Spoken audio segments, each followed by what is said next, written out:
പ്രിയ വിദ്യാർത്ഥികളെ, ഉദ്യോഗാർത്ഥികളെ, നമ്മൾ സിനിമയുമായി ബന്ധപ്പെട്ടുള്ള ചില വസ്തുതകളാണ് പറഞ്ഞുകൊണ്ടിരുന്നത്. അതിൻ്റെ അടുത്തൊരു ഭാഗത്തേക്ക് നമ്മൾ കടക്കുകയാണ്. ഇവിടെ ഓർമ്മിപ്പിക്കാൻ ഉദ്ദേശിക്കുന്ന കാര്യങ്ങളിലേക്ക് വരാം. കാൻ ഫിലിം ഫെസ്റ്റിവലിനെ കുറിച്ച് നിങ്ങൾക്കറിയാം. അങ്ങനെ കാൻ ചലച്ചിത്രമേളയിൽ ഒരിക്കൽ അരിമ്പാറ എന്ന ചിത്രം പ്രദർശിപ്പിക്കുകയുണ്ടായി. ആ അരിമ്പാറയുടെ സംവിധായകൻ മുരളി മേനോൻ എന്ന വ്യക്തിയാണ്. ഓർക്കുക, മുരളി മേനോൻ കാൻ ഫിലിം ഫെസ്റ്റിവലിൽ പങ്കെടുത്ത അരിമ്പാറയുടെ സംവിധായകനാണ്. 2003 നവോദയയിൽ നിന്നും ഒരു 3D ചിത്രം പുറത്തിറങ്ങിയിട്ടുണ്ട്. നവോദയയിൽ നിന്ന് 2003 പുറത്തിറങ്ങിയ ആ 3D ചിത്രം മാജിക് എന്നായിരുന്നു അതിൻ്റെ പേര്. അതുപോലെ നമ്മുടെ അടൂർ ഗോപാലകൃഷ്ണന് നിരവധി പുരസ്കാരങ്ങൾ ലഭിച്ചിട്ടുണ്ടെങ്കിലും അതിലെടുത്തു പറയേണ്ട ഒന്നാണ് ഷെവലിയർ പട്ടം. 2003 തന്നെയാണ് അതും. ഫ്രാൻസിൽ നിന്നും കൊടുക്കുന്ന പരമോന്നത സിവിലിയൻ ബഹുമതിയാണത്. അത് ലഭിച്ച മലയാളത്തിലെ സംവിധായകനാണ്, ഇന്ത്യക്കാരനായ മലയാള സംവിധായകനാണ് Adoor Gopalakrishnan. Beyond the soul എന്ന ഒരു ഇംഗ്ലീഷ് ചിത്രമെടുത്ത് ലോകത്തിൻ്റെ ശ്രദ്ധ പിടിച്ചു പറ്റിയ ഒരു മലയാളിയായ യുവ സംവിധായകനുണ്ട്, രാജീവ് അഞ്ചൽ. അദ്ദേഹം ഇന്നും സജീവമാണ്. അപ്പോൾ ബിയോണ്ട് ദ സോൾ എന്ന ഇംഗ്ലീഷ് ചിത്രത്തിലൂടെ ലോകശ്രദ്ധ പിടിച്ചു പറ്റിയ ആളാണ് രാജീവ് അഞ്ചൽ, ഓർക്കുക. അതുപോലെ നമ്മുടെ കവി പി ഭാസ്കരൻ, കവിയും സംവിധായകനും എഴുത്തുകാരനുമൊക്കെയായ പി ഭാസ്കരൻ ഗാനരചന നിർവഹിച്ച ആദ്യ ചിത്രം ചന്ദ്രിക എന്ന ചിത്രമായിരുന്നു. ചന്ദ്രിക കേശവദേവിൻ്റെ ഓടയിൽ നിന്ന് സിനിമയാക്കിയത് KS സേതുമാധവൻ എന്ന സംവിധായകനാണ്. KS സേതുമാധവൻ. സത്യൻ ആദ്യമായി അഭിനയിച്ച ഒരു ചിത്രമുണ്ട്, ആത്മസഖി. 1952, അത് നമ്മൾ അറിഞ്ഞിരിക്കേണ്ടതാണ്. 1952 റിലീസ് ചെയ്ത ആത്മസഖി എന്ന ചിത്രത്തിലൂടെയാണ് സത്യൻ മാഷിൻ്റെ രംഗപ്രവേശം സിനിമാ ലോകത്ത്. പ്രേം നസീർ രംഗപ്രവേശം ചെയ്തത് ഏത് സിനിമയായിരുന്നു? മരുമകൾ എന്ന സിനിമയിലൂടെയായിരുന്നു. അതും 1952. അപ്പോൾ നസീറും സത്യനും 1952 നസീർ മരുമകൾ എന്ന സിനിമയിലൂടെയും സത്യൻ ആത്മസഖി എന്ന സിനിമയിലൂടെയുമാണ് രംഗപ്രവേശം ചെയ്യുന്നത്. പിന്നീട് അങ്ങോട്ട് തേരോട്ടമായിരുന്നു. ഇന്ത്യൻ നടന്മാരിൽ വെച്ച് ഏറ്റവും അധികം സിനിമകളിൽ അഭിനയിച്ച വ്യക്തി എന്ന ഖ്യാതിയിലേക്ക് പിന്നീട് നസീർ ഉയരുകയുണ്ടായി. അതൊക്കെ നമുക്ക് അറിയാവുന്ന കാര്യമാണ്. ശ്രാദ്ധം എന്നൊരു സിനിമ മലയാളത്തിലുണ്ടായിട്ടുണ്ട്, പ്രസിദ്ധമായ. ആ ശ്രാദ്ധം സംവിധാനം ചെയ്തത് വി രാജകൃഷ്ണനാണ്. അതുപോലെ നമ്മൾ ഇന്ത്യയിലെ അന്താരാഷ്ട്ര ശിശുവർഷമായിട്ട്, ലോകത്തിൽ തന്നെ അന്താരാഷ്ട്ര ശിശുവർഷമായിട്ട് 1975 കാലഘട്ടത്തെ UNO പ്രഖ്യാപിച്ചു. അന്താരാഷ്ട്ര ശിശുവർഷമായി 1975. ആ 75 എന്ന ആ വർഷം UNO അന്താരാഷ്ട്ര ശിശുവർഷമായി പ്രഖ്യാപിച്ചു. അപ്പോൾ ആ അന്താരാഷ്ട്ര ശിശുവർഷമായിട്ട് UNO 1975 എന്ന വർഷം പ്രഖ്യാപിച്ചപ്പോൾ ആ വർഷം കുട്ടികൾക്ക് വേണ്ടി ഒരു ചിത്രം നിർമ്മിക്കാനുള്ള ശ്രമം നടന്നു. അങ്ങനെ സംവിധായകൻ G. അരവിന്ദൻ മുൻകൈയെടുത്ത് കുട്ടികൾക്ക് വേണ്ടി നിർമ്മിച്ച ഒരു ചിത്രമുണ്ട്. നമ്മൾ നേരത്തെ അരവിന്ദൻ്റെ ചിത്രങ്ങളെക്കുറിച്ച് പറഞ്ഞ കൂട്ടത്തിൽ പറഞ്ഞിരുന്നു. കുമ്മാട്ടിയാണ് അദ്ദേഹം എടുത്ത ഒരു ചിത്രം എന്ന് പറയാവുന്നത്. മലയാളത്തിൽ ഒരു വനിത സംവിധാനം ചെയ്ത ആദ്യ സിനിമ എന്ന് പറയാവുന്നത് നിഴലാട്ടമാണ്. ഷീലയാണ് അതിന് മുൻകൈ എടുത്തത്. അപ്പോൾ ഏതായാലും അവിടെ മലയാളത്തിലൊരു വനിത സംവിധാനം ചെയ്ത ആദ്യ സിനിമയായിട്ട് നിഴലാട്ടത്തെ പരിഗണിക്കുന്നു. 1995 കുട്ടികളുടെ മികച്ച ചിത്രമായിട്ട് തിരഞ്ഞെടുക്കപ്പെട്ട മിനി എന്ന് പറഞ്ഞൊരു സിനിമ, അതിന് പണം മുടക്കിയിരിക്കുന്നത് ഒരു പ്രസിദ്ധനായ വ്യക്തിയാണ്, അതായത് നിർമ്മാതാവ്. സിനിമാ നടൻ മധുവാണ് മിനി എന്ന ആ ഒരു സിനിമ എടുക്കാനായിട്ട് പൈസ മുടക്കി. പൊൻകുന്നം വർഗി കഥയും സംഭാഷണവും രചിച്ച ആദ്യത്തെ സിനിമാ സംരംഭം ഏതാണെന്ന് നമ്മൾ പറഞ്ഞല്ലോ, നവലോകം എന്ന സിനിമയാണ്. ഒറ്റ സ്ത്രീ പോലും അഭിനയിക്കാത്ത, സ്ത്രീകളാരും അഭിനയിക്കാത്ത മലയാളത്തിലെ പ്രശസ്തമായ ഒരു ചിത്രമുണ്ട്. ഏതാണത്? മതിലുകളാണ്. അടൂർ ഗോപാലകൃഷ്ണൻ സംവിധാനം ചെയ്ത ബഷീറിൻ്റെ മതിലുകളുടെ പുനരാവിഷ്കാരമാണ്. അടൂർ ഗോപാലകൃഷ്ണനാണ് സംവിധാനം ചെയ്തത്. 24 മണിക്കൂർ കൊണ്ട് ചിത്രീകരിച്ച ഒരു മലയാള ചിത്രമുണ്ട്. 24 മണിക്കൂർ കൊണ്ട് ചിത്രീകരണം പൂർത്തിയാക്കി ആകെ എടുത്തിട്ടുള്ളത്. ഭഗവാൻ എന്ന പേരിലാണ് ആ സിനിമ എടുത്തിട്ടുള്ളത്. ശബ്ദമിശ്രണം എന്ന അതും ഒരു കലയാണ്, ശബ്ദമിശ്രണം. അപ്പോൾ ആ ശബ്ദമിശ്രണത്തിന് ഓസ്കാർ അവാർഡ് ലഭിച്ച മലയാളിയായിട്ടുള്ള വ്യക്തി ആരാണ് എന്ന് ചിന്തിക്കണം. പലരുടെയും പേര് നമ്മുടെ മനസ്സിൽ വരും, പക്ഷേ ഓർമ്മയുള്ളവർക്ക് മറക്കാതെ ഓർക്കാൻ കഴിയും. റസൂൽ പൂക്കുട്ടിയാണ് ആ വ്യക്തി. ശബ്ദമിശ്രണത്തിന് ഓസ്കാർ അവാർഡ് നേടിയ മലയാളിയാണ്. സ്ലം ഡോഗ് മില്യണയർ എന്ന ചിത്രം, സ്ലം ഡോഗ് മില്യണയറിലാണ്, അതിനെ ബേസ് ചെയ്താണ് കിട്ടിയത്. യാത്രയെ അവലംബിച്ച് 10 സംവിധായകരുടെ 10 ചിത്രങ്ങൾ ഉൾക്കൊള്ളിച്ചുകൊണ്ട് 2009 ഒരു സിനിമ പുറത്തിറങ്ങിയിട്ടുണ്ട്. യാത്രയെ അവലംബിച്ച് 10 സംവിധായകരുടെ 10 ചിത്രങ്ങൾ അതിനെ ഉൾക്കൊള്ളിച്ചുകൊണ്ട് 2009 ഒരു സിനിമ പുറത്തിറങ്ങി. കേരള കഫേ എന്ന പേരിൽ. കേരള കഫേ, സംവിധാനം രഞ്ജിത്താണ്. അപ്പോൾ മലയാളത്തിലെ അത് കാര്യം ഓർത്തിരിക്കുക. യാത്രയെ അവലംബിച്ചുകൊണ്ട് 10 സംവിധായകരുടെ 10 ചിത്രങ്ങൾ ഉൾക്കൊള്ളിച്ചുകൊണ്ട് 2009 രഞ്ജിത്തിൻ്റെ സംവിധാനത്തിൽ പുറത്തിറങ്ങിയതാണ്. ഓക്കെ. മലയാളത്തിലെ ഒട്ടുമിക്ക നടീനടന്മാരും അഭിനയിച്ച മലയാള ചിത്രം 2020 എന്നതാണ്. 2020 2008 അത് ഇറങ്ങിയത്. അതുപോലെ വളരെ പ്രധാനപ്പെട്ട ശ്രദ്ധിക്കേണ്ടുന്ന ഒരു കാര്യം, 2003 ഇന്ത്യൻ പനോരമയിൽ ഇടം നേടിയ സഫലം എന്നൊരു ചിത്രമുണ്ട്. ഇന്ത്യൻ പനോരമയിൽ 2003 ഇടം നേടിയ സഫലം, അതിൻ്റെ സംവിധായകൻ അശോക് ആർ നാഥ് ആണ്. അശോക് ആർ നാഥ് കേരളവർമ്മ പഴശ്ശിരാജയുടെ ജീവിതത്തെ ആസ്പദമാക്കി അതേ പേരിൽ തന്നെ ഒരു സിനിമ എടുത്തു അല്ലേ? ഏതാണത്? പഴശ്ശിരാജ എന്ന പേരിൽ തന്നെ. അത് ഹരിഹരനാണ് സംവിധാനം ചെയ്തത്. തിരക്കഥ അതിന് തയ്യാറാക്കിയിരിക്കുന്നത് MD വാസുദേവൻ നായരാണ്. ഒരുപാട് തിരക്കഥകൾ എഴുതിയ വ്യക്തിയാണ് MD.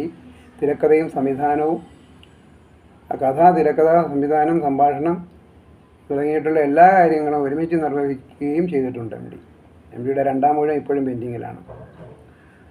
ഓക്കെ.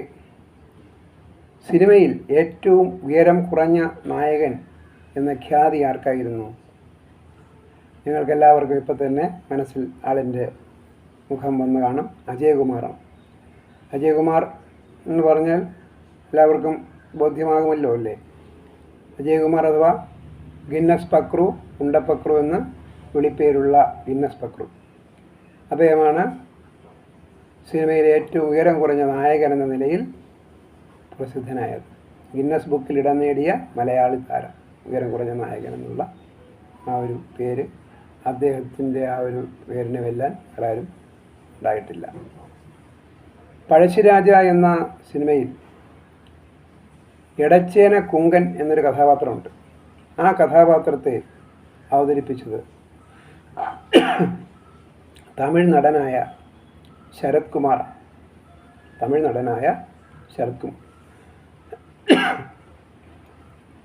അമ്മ അറിയാൻ എന്ന സിനിമ സംവിധാനം നിർവഹിച്ചിരിക്കുന്നത് ജോൺ എബ്രഹാമാണ്. ജയരാജ് ആദ്യമായി തിരക്കഥ എഴുതിയ സിനിമ, ജയരാജ് പിന്നീട് പല സിനിമകളും എടുത്തു, ആദ്യമായി തിരക്കഥ എഴുതിയ സിനിമ ലൗഡ് സ്പീക്കർ. ആദ്യ പൂർണ്ണ ഡിജിറ്റൽ സിനിമ എന്ന് പറയാവുന്നത് മൂന്നാമതൊരാളാണ്. 2006 ഇറങ്ങിയ മൂന്നാമതൊരാൾ എന്ന സിനിമയാണ് ആദ്യ ഡിജിറ്റൽ സിനിമ എന്ന് പറയാവുന്നത്. ആദ്യത്തെ പൂർണ്ണ ഡിജിറ്റൽ സിനിമ. ആദ്യത്തെ കാർട്ടൂൺ സിനിമ എന്ന് പറയാവുന്നത് ഓഫ് ഹാബിയാണ്. 1993 റിലീസ് ചെയ്ത ഓഫ് ഹാബി. ആദ്യത്തെ സ്റ്റീരിയോഫോണിക് ചിത്രം മില്ലനിയം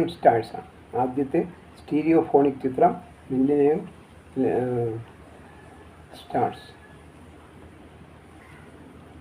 ഒടുവിൽ ഉണ്ണികൃഷ്ണൻ എന്ന നടനെക്കുറിച്ച് നിങ്ങൾ കേട്ടിട്ടുണ്ടാവും. ആ ഒടുവിൽ ഉണ്ണികൃഷ്ണന് മികച്ച നടനുള്ള സംസ്ഥാന അവാർഡ് ഏത് സിനിമയിലെ അഭിനയത്തിനാണ് ലഭിച്ചത് എന്ന് ഓർക്കുക. നിഴൽക്കൂത്ത് എന്ന സിനിമയിലേക്കാണ്. ആ സിനിമയിലെ അഭിനയത്തിനാണ് അദ്ദേഹത്തിന് ഒരു അംഗീകാരം ലഭിച്ചത്, മികച്ച നടനുള്ള സംസ്ഥാന അവാർഡ്. ഗുജറാത്ത് കലാപത്തിൻ്റെ ഇരയായി മാറിയ പെൺകുട്ടിയുടെ കഥ പറയുന്ന ഒരു സിനിമയുണ്ട്. ഗുജറാത്ത് കലാപത്തിൻ്റെ ഇരയായി മാറിയ പെൺകുട്ടിയുടെ കഥ പറയുന്ന വിലാപങ്ങൾക്കപ്പുറം, അത് സംവിധാനം ചെയ്തത് TV ചന്ദ്രനാണ്. ആ വിലാപങ്ങൾക്കപ്പുറം എന്നുള്ള അതിൻ്റെ തിരക്കഥ തയ്യാറാക്കിയിരിക്കുന്നത് ആര്യാടൻ ഷൗക്കത്താണ് വിലാപങ്ങൾക്കപ്പുറം എന്നതിൻ്റെ തിരക്കഥ എഴുതിയത്. സംവിധാനം നിർവഹിച്ചിരിക്കുന്നത് TV ചന്ദ്രനാണ്. TV ചന്ദ്രൻ മലയാള സിനിമാ രംഗത്തെ പ്രമുഖനായ ഒരു വ്യക്തിത്വമാണ് എന്ന് ഓർക്കുക.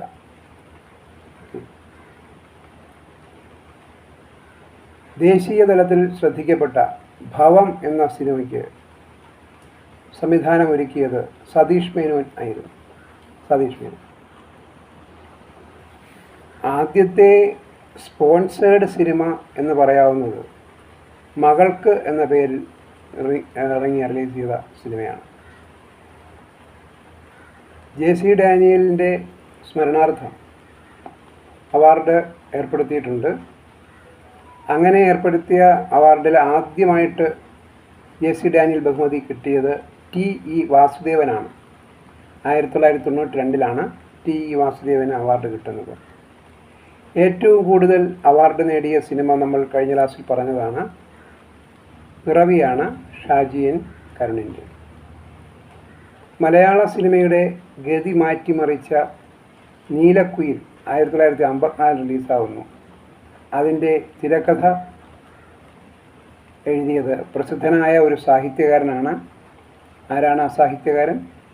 ഉറൂബാണ്. സുന്ദരികളും സുന്ദരന്മാരും, ഉമ്മാച്ചു തുടങ്ങിയ നോവലുകളൊക്കെ എഴുതിയ ഉറൂബാണ് നീലക്കുയിലിൻ്റെ തിരക്കഥ തയ്യാറാക്കിയിരിക്കുന്നത്. P. ഭാസ്കരനും രാമു കാര്യാട്ടുമാണ് സംവിധാന രംഗത്ത് പിന്നണിയിൽ പ്രവർത്തിച്ചത്. ഓളവും തീരവും എന്ന സിനിമ സംവിധാനം ചെയ്തത് PN മേനോനാണ്. തിരക്കഥ MTയുടേതാണ്. രാമായണ കഥയെ അടിസ്ഥാനമാക്കി അരവിന്ദൻ സംവിധാനം ചെയ്തതാണ് കാഞ്ചന സീത. അടൂർ ഭാസിയെ നായകനാക്കി ജോൺ എബ്രഹാം എടുത്ത സിനിമ ചെറിയാച്ചൻ്റെ ക്രൂരകൃത്യങ്ങൾ എന്ന ഒരു സിനിമയാണ്. ആദ്യമായി ഭരത് അവാർഡ് മലയാളത്തിൽ ആർക്കാണ് ലഭിച്ചത് എന്ന് ചോദിച്ചാൽ നമ്മൾ എന്ത് പറയും? ആദ്യമായി ഭരത് അവാർഡ് നേടിയ മലയാള നടൻ PJ ആൻ്റണിയാണ്. നിർമാല്യം സിനിമയിൽ. ഗോപിക്ക് കിട്ടിയത് കൊടിയേറ്റം എന്ന സിനിമയ്ക്കാണെന്നുള്ള നമ്മൾ കഴിഞ്ഞ ക്ലാസ്സിൽ പറഞ്ഞു.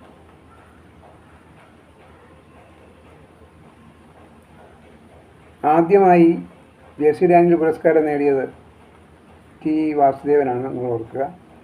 ഏറ്റവും കൂടുതൽ പ്രാവശ്യം മികച്ച സംവിധായകനുള്ള പുരസ്കാരം നേടിയത് അരവിന്ദനായിരുന്നു. G. അരവിന്ദൻ. ബഷീറിനെ കുറിച്ച് ബഷീർ ദ മാൻ എന്ന ഡോക്യുമെൻ്ററി സംവിധാനം ചെയ്തത് എം.എ. റഹ്മാനാണ്. എം.എ. റഹ്മാനാണ് മുൻകൈയെടുത്താണ് ബഷീറിനെ കുറിച്ച് ബഷീർ ദ മാൻ എന്ന ഡോക്യുമെൻ്ററി സംവിധാനം ചെയ്തത്. ഗോവൻ ചലച്ചിത്രമേളയിൽ ഗോൾഡൻ ലംട്രി കരസ്ഥമാക്കിയ കേൾക്കുന്നുണ്ടോ എന്ന സിനിമ സംവിധാനം ചെയ്തത് ഗീതു മോഹൻദാസ് ആയിരുന്നു. അതുപോലെ കെ.പി. രാമൻ രചിച്ച സൂഫി പറഞ്ഞ കഥ, അതൊരു ചെറിയ നോവലാണ്, ചെറുതല്ല, നല്ല ഒരു ഹൈന്ദവ ഇസ്ലാം സഹകരണ സങ്കലന സാഹചര്യങ്ങൾ വിശദമാക്കുന്ന പൊന്നാനി പശ്ചാത്തലമായുള്ള ഒരു കഥയാണ്. അപ്പോൾ അതേ പേരിൽ തന്നെ സിനിമയാക്കിയത് പ്രിയനന്ദനായിരുന്നു. പ്രിയനന്ദനാണ് കെ.പി. രാമൻ്റെ സൂഫി പറഞ്ഞ കഥയെ അതേ പേരിൽ സിനിമയാക്കിയത്. IFFAയിൽ ഇന്ത്യൻ പനോരമ വിഭാഗത്തിൽ കുട്ടികളുടെ ചിത്രമായി തിരഞ്ഞെടുക്കപ്പെട്ട ഒരു ചിത്രമുണ്ട്. അത് കേശു എന്നാണ് അതിൻ്റെ പേര്. സംവിധായകൻ ശിവനാണ്.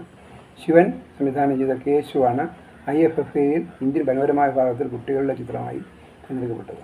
ഇത് പറഞ്ഞപ്പോഴാണ് ഇന്ന് ഇപ്പോൾ നമ്മൾ ഏറെ സന്തോഷം തരുന്ന ഒരു വർത്തമാനം കേട്ടിരിക്കുന്നു.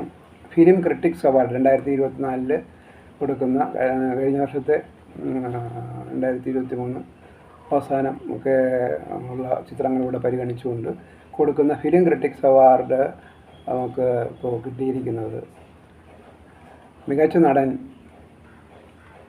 ഇവിടെ പൃഥ്വിരാജ്, അതുപോലെ നടി പാർവതി, ഇപ്പോഴത്തെ തലമുറയിൽപ്പെട്ട പാർവതിയും ഉർവശിയും ഒക്കെയാണ് മികച്ച നടിമാരായിട്ട് തിരഞ്ഞെടുക്കപ്പെട്ടിരിക്കുന്നത്. പൃഥ്വിരാജിന് ആടുജീവിതം എന്ന വളരെ ഹിറ്റായി മാറിയ ആ സിനിമയിലെ അഭിനയത്തിനാണ് ഒരു മികവിനാണ് അംഗീകാരം കിട്ടിയിരിക്കുന്നത്, ഫിലിം ക്രിട്ടിക്സ് അവാർഡ്. അത് സാധാരണ ദേശീയ പുരസ്കാരം, സംസ്ഥാന പുരസ്കാരം പോലെ അല്ല. അതിനെ വിലയിരുത്തി അതിൻ്റെ സൂക്ഷ്മമായ അനാലിസിസ് നടത്തിക്കൊണ്ടുള്ള ഒരു അവാർഡ് കൊടുക്കലാണ്. ഫിലിം ക്രിട്ടിക്സ് അവാർഡ് കിട്ടുക എന്ന് പറയുന്നത് അത്ര എളുപ്പമുള്ള കാര്യവും അല്ല. ഓക്കെ, അത് പ്രസ്തുത കലാകാരന്മാർ പ്രത്യേക അഭിനന്ദനം അർഹിക്കുന്നു. അപ്പോൾ മലയാളത്തിലെ ആദ്യത്തെ രാഷ്ട്രീയ സിനിമ എന്ന് പറയാവുന്നത്, ഇക്കാലത്ത് അനേകം സിനിമകൾ ഉണ്ടായിട്ടുണ്ടെങ്കിലും ആദ്യമായി ഉണ്ടായ ഇത് എന്നുള്ള ഒരു സ്ഥാനം കബനി നദി ചുവന്നപ്പോൾ എന്ന സിനിമയാണ്. അതിൻ്റെ സംവിധാനം P.A. ബക്കർ. മലയാളത്തിലെ P.A. ബക്കറാണ് അത് സംവിധാനം ചെയ്തത്, കബനി നദി ചുവന്നപ്പോൾ. 2004 ദാദാസാഹിബ് ഫാൽക്കെ അവാർഡ് നേടിയത് മലയാളത്തിലെ അടൂർ ഗോപാലകൃഷ്ണനായിരുന്നു. കുമാരനാശാൻ്റെ കരുണയെ തങ്കപ്പൻ എന്ന വ്യക്തിയാണ് ഫിലിമാക്കി മാറ്റാനായിട്ട് ശ്രമിച്ചത്. അതുപോലെ തന്നെ കാൻ ഫിലിം ഫെസ്റ്റിവലിലേക്ക് മലയാളത്തിൽ നിന്നും തിരഞ്ഞെടുക്കപ്പെട്ട ആദ്യ ചിത്രമെന്ന് പറയാവുന്നത് സ്വമാണ്. സ്വം ഷാജി എൻ കരുൺ സംവിധാനം ചെയ്തതാണ് സ്വം എന്ന ചിത്രം.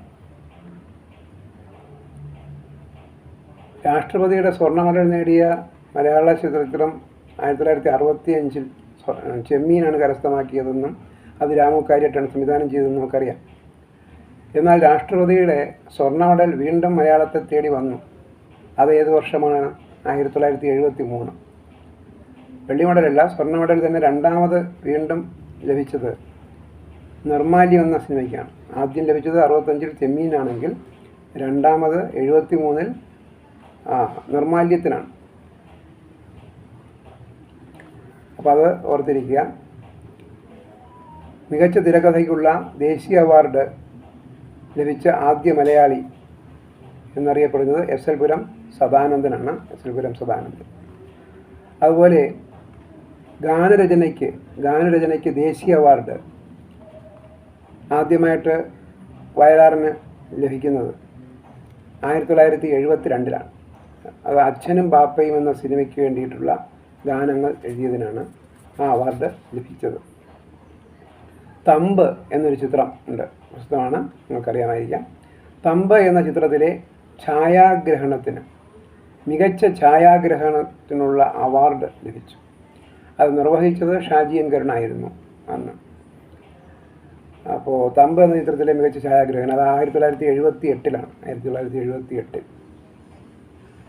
അതുപോലെ അടുത്ത മറ്റൊരു നിർണായക ചോദ്യം, യേശുദാസിന് മികച്ച ഗായകനുള്ള ആദ്യ പുരസ്കാരം ലഭിച്ചത് അച്ഛനും പാപ്പയുമാണ്.